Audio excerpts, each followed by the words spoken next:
Hello, I'm Lyndsey Bowditch, one of the directors of Studioarc, who are involved in the exhibition design at the gallery.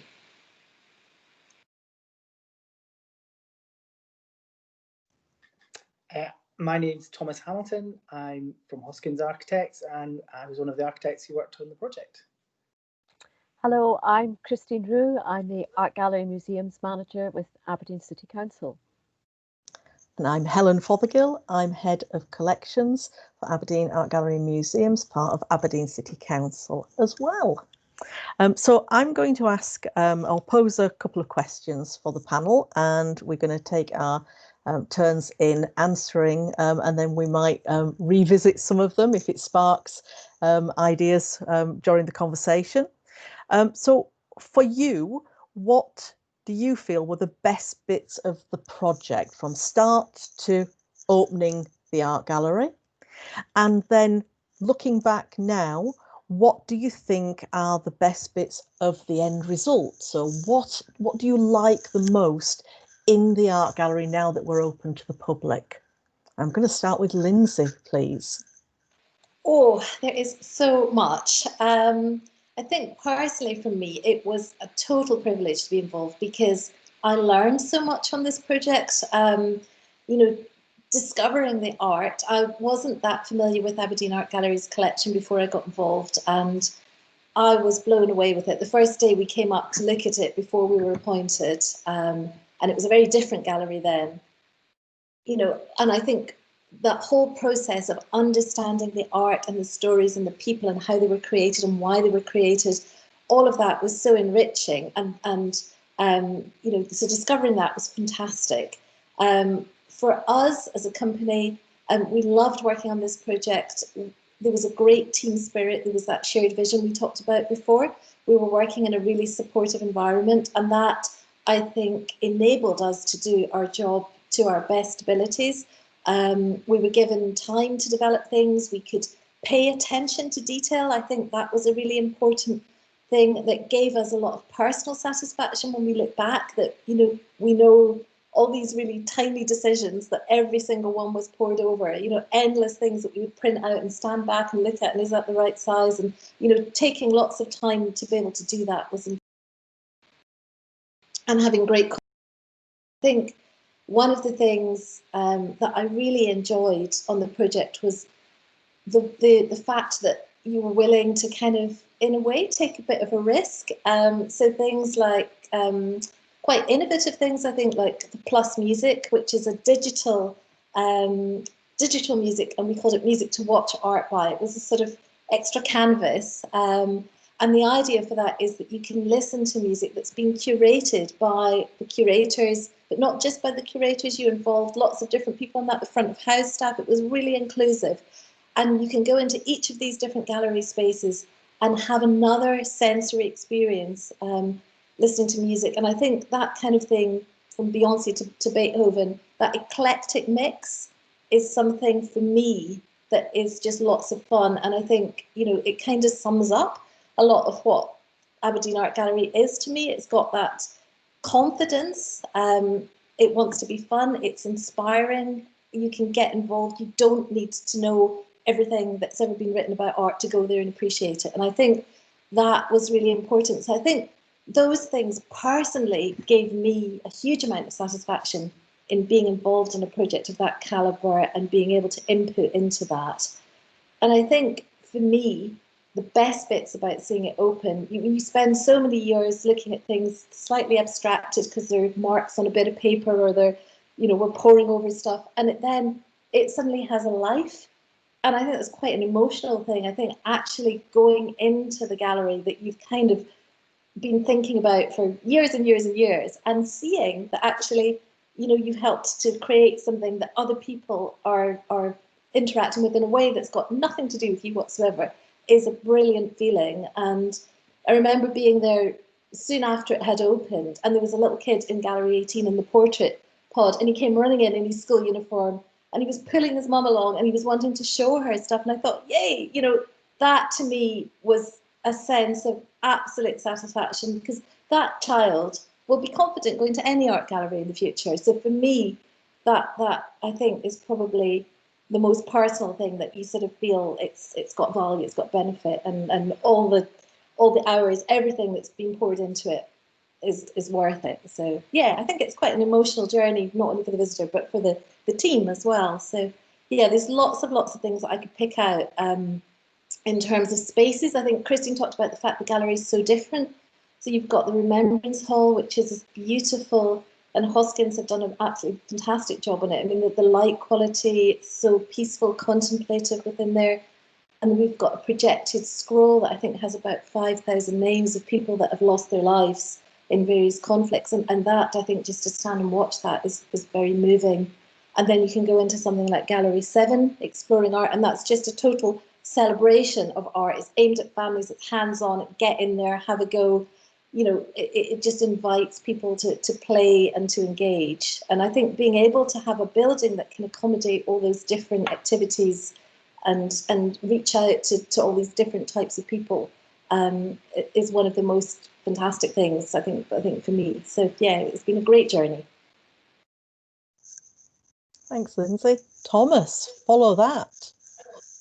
Yeah, well, I think actually a lot of the things are the same, and I guess it comes from the context of being, and in my career, there'll be very few buildings that'll ever match this, and I think it's one of the nice bits is the opportunity to have a relationship with an old building in the first instance. So, you know, that first steps of coming up when the way you used to be, if you like, and enjoying what was obviously not a fully modern or particularly open and inclusive gallery, but actually it was a wonderful thing, and it still is a wonderful thing. And having that opportunity to meet it, to understand it, and to begin to know it, and then obviously the same process with yourselves as a client, having the opportunity to discuss, understand, and explore your ideas and thoughts for the building. And so that for me is another, and I think there are not many clients who have. Every client's unique, but you're certainly very unique, very supportive, and and I think that's been a wonderful experience. And then the process of taking you on that journey about how the thing that we did love in its own imperfect way, how we were going to make it, how we were going to make it a better place that fulfilled all the aims that you had.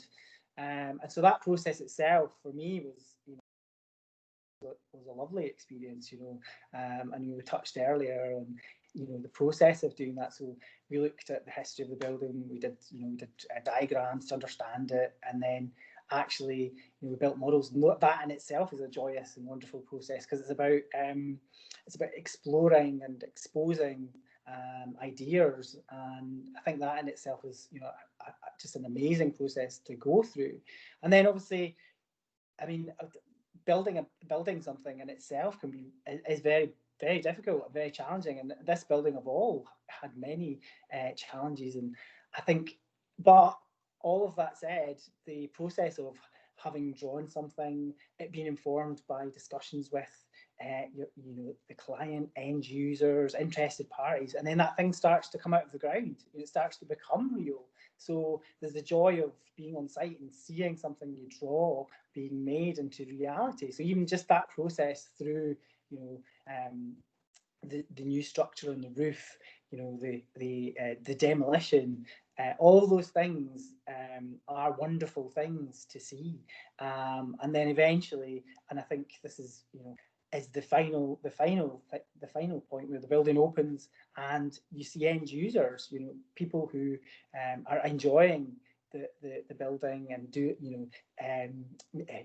all sorts of things that you couldn't imagine when you drew the building, and interacting with ways that you can never imagine, and that in itself is a joy. So from the very beginning to the very end, there is joy and to be had at every point, and I think that that for me is one of the key takeaways from the project, is that just very privileged to have been allowed to work on such an amazing historic building, and then bring it into a new place where more people can people can access it. The art is better displayed, and that's just, I think for me, those are key joyous moments through the process. So yeah. I mean, in terms of now you're open, what are the key, the sort of the best bits, if you like? I mean, as a person, I mean, I said that I went up. I had a Scottish holiday, and I went up to Aberdeen, and I visited us, as a member of the public, and I think. I mean, I quite enjoy the ceramics collection. I quite enjoyed that on the ground floor, and I think some of the accidental, I don't know if they were accidental connections. So you'd be in looking at the table laid out with the ceramics, but then you can look through across and you see the James Wrigler sculpture, and it's this kind of like, this thing here is the same as that thing there, and they made it the same stuff, but that thing's totally different, and then it draws you through to the Cowdrey Hall. So I think those kind of incidental connections, as somebody who was using it as a member of the public, like, oh, that's a key bit of joy for me. So yes, a process I've got to say I enjoyed very much during my involvement, and it is wonderful to see now it's open, and that as an architect, that is one of the most joyous moments when you see people using a building and enjoying it. So thanks, Alice. I don't think those two examples you gave were accidental. It was deliberate. That because one of the really great things that I think about the building now is the vistas, and we've talked about that already. But those two pieces of ceramic, a dining table set with a wonderful dinner service, and James Wrigler's enormous ceramic pot bookend the entire width of the building. So you can stand in the middle of the sculptures court and see from one end, the extreme east end, right through to the extreme west end. And I think that's been one of the most fantastic pieces of architectural intervention that has opened up those spaces for everybody. But I feel a bit like Lyndsey, that there's just so many different best bits. I've spent almost my entire working life working at Aberdeen Art Gallery. So I've seen it go through many different transitions, but this is definitely the most exciting. And I think I learned a lot about the building itself, having thought that I knew the building, as we almost kind of unpeeled it, because we went straight right back to the granite walls. We were taking off layers of the building.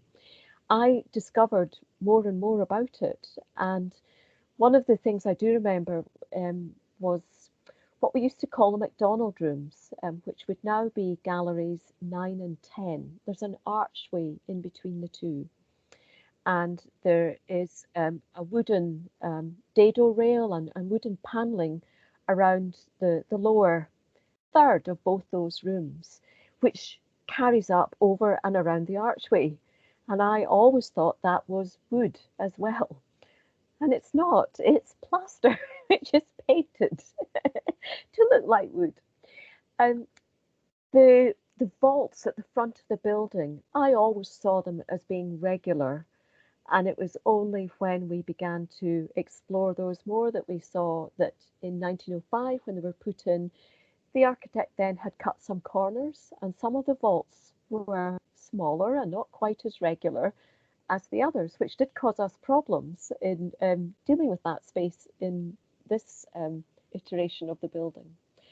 So things like that were really great, just understanding and knowing the history of the site and seeing it for myself and seeing the building stripped right back. It was also quite scary because, it was one of those situations where it almost had to get worse before it could get better again. I think the other element that I really, really enjoyed was working with the team. And before the construction company came on site, we had to take, I think it was around 12,000 items, Helen, out of the building. And we, the Museums and Galleries team, worked together to pack all of those items up. And it was a huge, huge undertaking.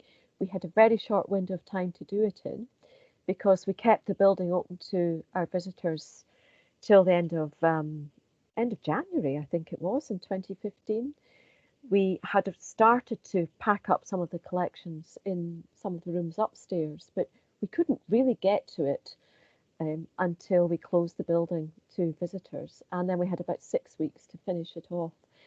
And I thought I knew the collection, but I didn't. You know, as we packed and examined pieces really carefully, you know, I saw lots of wonderful new things, or things that maybe I hadn't seen for 15 years or more. So that was really wonderful. And the other side of that was seeing everything coming back. And I remember the day we brought back the first painting. That was a real milestone moment. And I think we began to feel, yes, this is what we do. For 4 years almost, we'd given our building over to other people. We were working in the council's headquarters. We weren't even inside the building. We as a team were now back. We were bringing our collection back. We were getting ready to share it with our visitors. And I think that was a real best bit for me, was just seeing everybody's enthusiasm and delight in seeing the collections again, but also seeing how the architectural design and the interpretive design came together to make something really, truly wonderful. Now that we're open, what are the best bits? Walking through the building, I think, listening to visitors talk about it.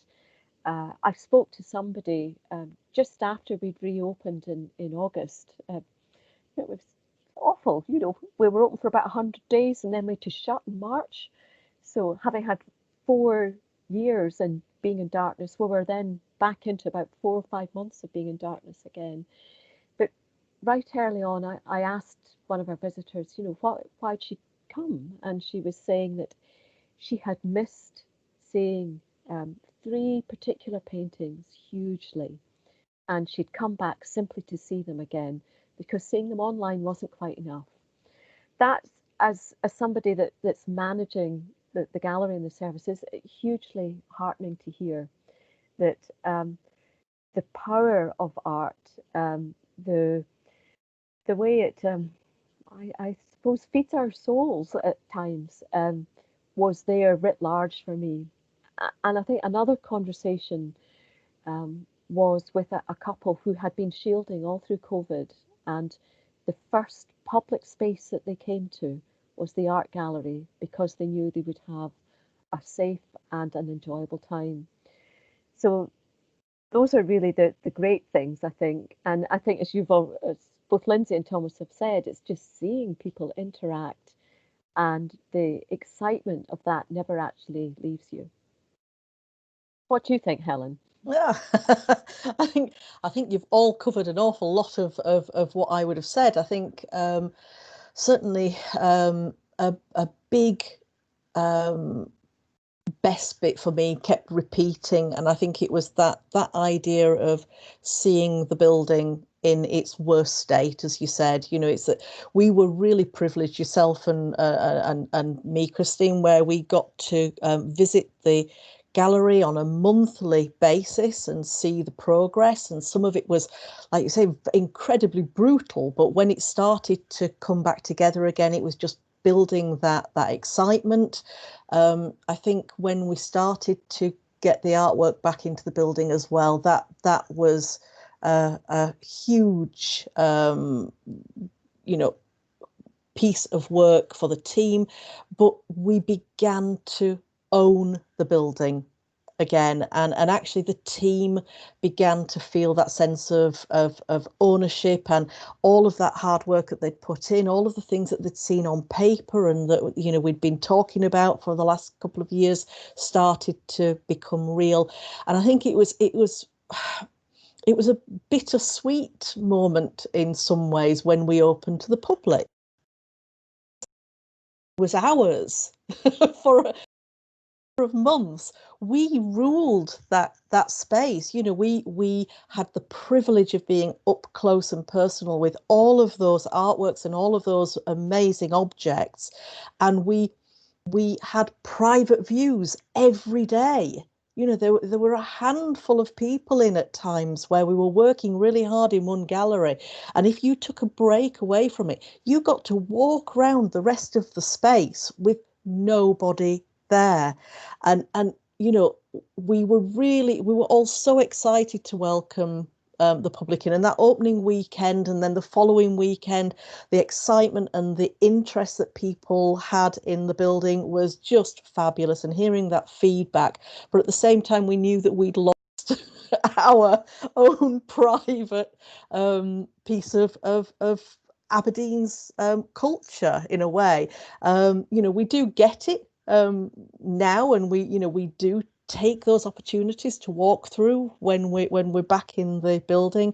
And I know that the team who are there now on site opening to the public are really excited to see the public back in. And I think that one of my favourite things that happens in the gallery now is I've walked up to a number of people, just, you know, they don't often see my name tag. I do wear it, but you know, when you start a conversation with somebody, they don't necessarily see it immediately. And it's the fact that you can walk up alongside somebody and say, what do you think of that? And they'll tell you. And 9 times out of 10, they're excited to be there and they're loving what they're looking at. Sometimes they're asking questions thinking, I'm not sure I like that, or I'm not sure what that's supposed to be. And actually it's that ability to ask those questions, I think, is really exciting for me. It's the confidence that you can give to the public that it's okay to not like everything. Because, you know, some of the artwork, I really admire some of the artwork, but I wouldn't necessarily put it in my house because I find it daunting or imposing or quite disturbing, some of it. But you can appreciate it without necessarily loving what you're looking at. And I think that that's one of the messages that we were trying to get across with the gallery and some of the interpretation. And it's that ability that people now have to ask those questions. I also love one of the really simple things. It was quite a last minute decision. I mean, not last minute as in the last month of doing the project, but in a conversation that myself and Lyndsey and some of Lyndsey's team had been having, was the idea of putting sketchbooks out. And I just thought that it's an absolute gem. And actually, you know, I'm just hoping that once we're through the COVID crisis that we're able to put those back out again. But seeing people sat around the gallery creating new artwork inspired by what's on display is a really important moment for me, when I realized that people were actually engaging with the art on that level. And it's about inspiring the next generation, or inspiring the current generation to start up doing something for themselves and something creative again. And I really love that about the gallery.